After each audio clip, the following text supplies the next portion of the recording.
దగ్గు పరిచయం చిటికెల మాయం. ఒక్క పాలి దగ్గు పరిచయం పడితే 6 నెలల బలం పోతుంది అంటారు. ఇక గది వారం 10 దినాలుంటే మన ఆలత ఏం కావాలి?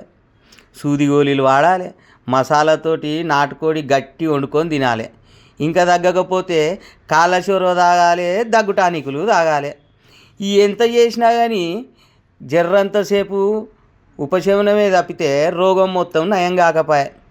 ఇక ఇవన్నీ లేకుండా చిటికెల నయం చేసే ఉపాయం ఒకటి చెప్తా ఇనుండుల్లా.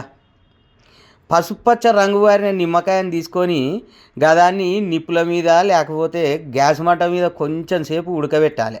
గది జర్రంత నల్లగైనాక గదాని నుంచి ఒక చెంచాడు కాపిష్కెడంత రసం పిండాలి. గదాంట్లో గింతంత ఉప్పేసుకొని కలుపుకొని తాగాలి. గంతేనుల్లా ఇక దగ్గు పరిచయం చిటికెల సేపట్ల మాయమైపోతుందట. ఈ చిట్కా మీరు కూడా ఒకసారి షురూ చేసి ఈ ఇకమత ఎట్లుందో చూడుండు.